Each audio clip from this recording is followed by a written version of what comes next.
What color are your loves? What color your marriage? What color perhaps one of your most significant relationships right now? Is it the purple of Advent, maybe? Or is it one of the other colors?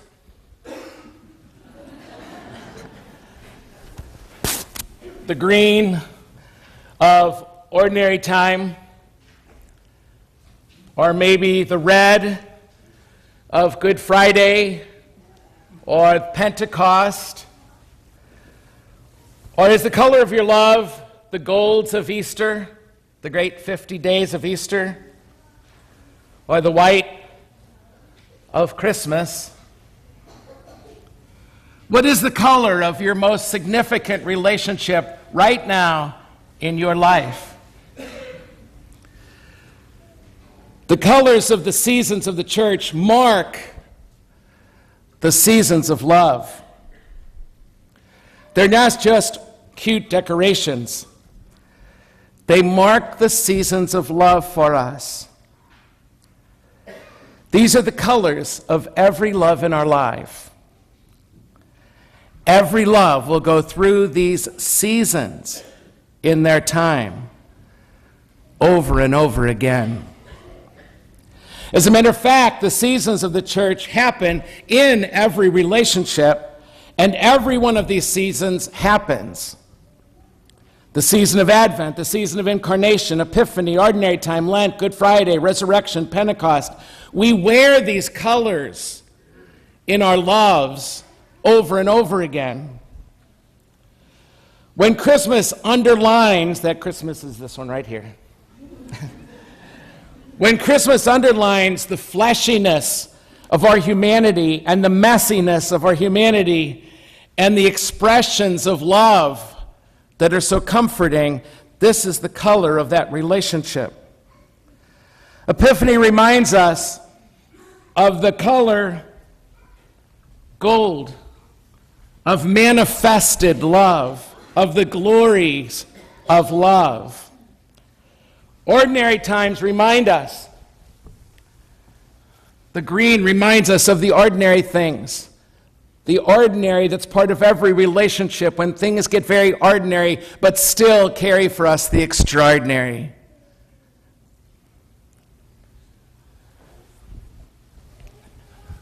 And the only time you see this color is really essentially 2 days of the year, red. It signifies the cost of love and the fire of love, and that love burns. Which one of those would you be wearing in your marriage right now if I asked you to pick one? Or in that significant friendship? That's when all this works, you know? You can come to Mass Sunday after Sunday, but if you happen to stumble in through these doors, when your relationship is burning, or when your relationship is full of sacrifice, or your relationship is full of the joys of love, or your relationship is full of longing and eagerness, you're going to find this working for you. It's going to be almost automatic. You're going to feel like this whole Mass was talking just to you when it's working. And that's when the depths of our loves and our lives open up for us. And I have to say that when those seasons correspond, like I was just talking about, every word of Scripture, every song sung, every prayer prayed hits home to us. What then of Advent's purple? Where in love do I experience Advent's purple? The season of Advent is upon us. And in this season we celebrate what we call the in-between times, the times in between what we have known and what we have yet to know, what we're still coming to know. Advent's not some bogus game we play pretending Christ has not come and now we're going to get all excited because Christ is being born into the world.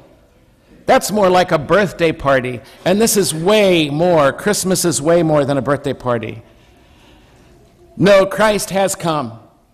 Let's not fake that. He has already been born into this world. And that is a pretty awesome event. But Christmas is going to have to be more than a birthday.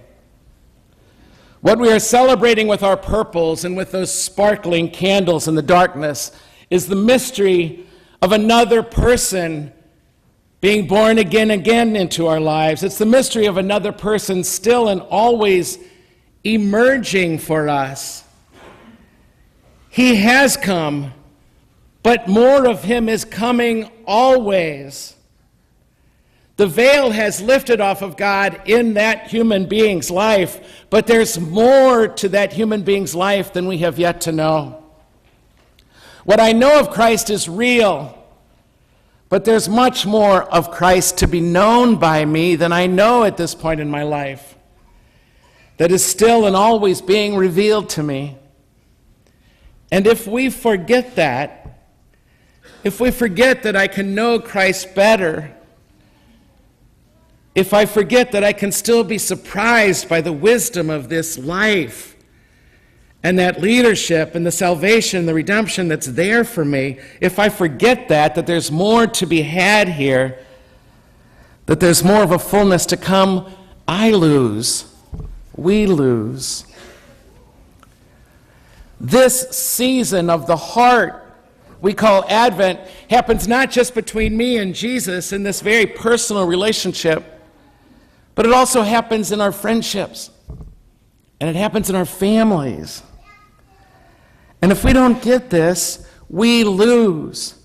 If we don't think there's more still coming in this particular friendship or in my marriage, our relationships will suffer and be lost to us. They will get so dry and so boring. If every relationship I enter into around those Thanksgiving tables is sort of ho-hum because I already think I know them and I know their issues and ...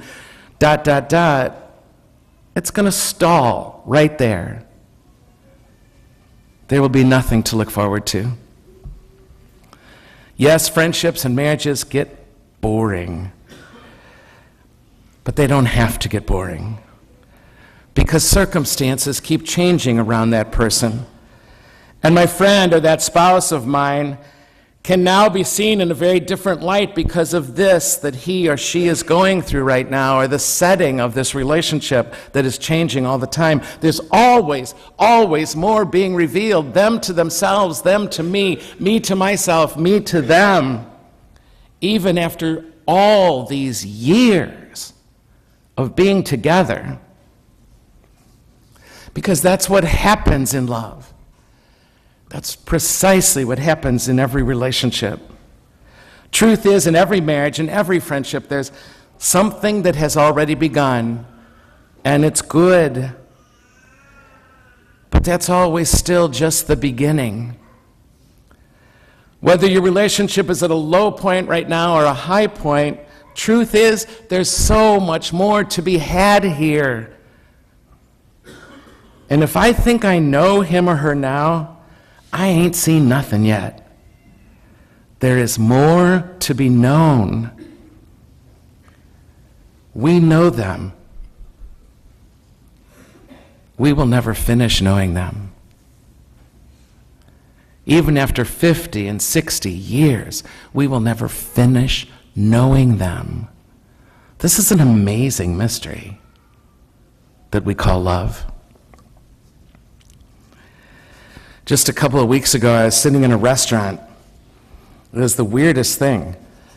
And I had been sitting there, I guess, for 2 hours with my friend, and I've known him for a long time.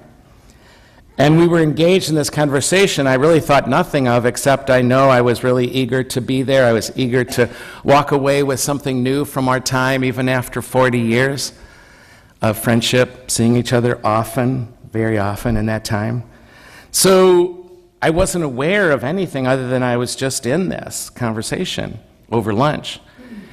And all of a sudden this lady comes up from somewhere behind me. She must have been in her late 70s, an older lady, older than I am.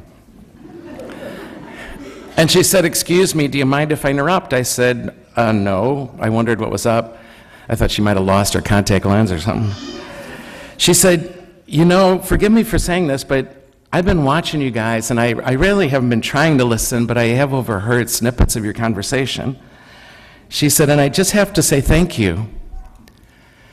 I have to say thank you because I've never seen two men go out to lunch like this and literally lean into a conversation the whole time and be so engaged in the give and take of this and so focused and not have any cell phones on the table and nobody checking their phones at all during that time. And it seems like you're both so eager to get to know each other. And I just wanted to say thank you for that." And she walked away. Holy mackerel. The truth is, it is Advent. And that's about what I desire in my friend, and it's about what I keep waiting for and waking up for and trying to be alert to in a friendship. And I don't always do it well, but apparently that lunch that day, it was happening, at least for this lady. And I know for a fact that my friendships of 50 years and counting continue to bring me more and more and more of my friend. The old saying that we only know 10% of an iceberg and 90% is hidden still is true after years of marriage. Years of marriage. And I don't know about you, but when I go to those lunches, I can't wait to get to know my friend, him or her, in ways I still have not. And I wonder how we can ever walk away from a conversation not having learned something new about this person, even after many, many years. I'm telling you, it's not going to happen, though, unless we are deeply aware that there's more to be had here than we've ever known. There's more of our friend coming to me and available to me than I have yet seen, as good as that friendship has already been. Every friendship in our life lives between the already and the not yet. And Advent says, it's good to live here, in this in-between place. My married friends, do you feel that still in your love? Do you get that? Do you still lean into a conversation? Do you still put your phone aside for a lunch? Do you still ask the questions that might open something up for somebody? Or do you let them ask you the questions and sometimes take the risk to show them something perhaps they have never seen in you? Advent looks forward, not backwards. Forward to the next glimpse of my friend, forward to my next glimpse of this Jesus in my life. The day is coming, you heard the prophet say 3 times in that first reading. The day is coming. The future is coming. Knowing more and more about another human being is coming our way, the prophet exclaims. Advent's about the future, not the past. And there has to be something about that in every friendship that I'm not going to let myself forget. And while memory tugs us backwards to yesteryear, Advent prods us towards revelations of future astonishment. I know her, and I'm still getting to know her. I know my friend, and I'm still getting to know my friend. Advent in a relationship is a wonderful place to live. What if this Christmas you gave less on gifts and more on relationship? and took the time and asked the questions that you've always wanted to ask to get to know that person you've lived with for 30 and 40 and 50 years better, and let them get to know you better after all this time? What if you leaned in to every time you spent with relationships from here till Christmas to learn something new about him or her? What if you spent this season less on presence with a T and more on presence with a C? Someone said once, there is still some mysterious appointed time, some coming, that promises to startle us and turn our lives topsy-turvy.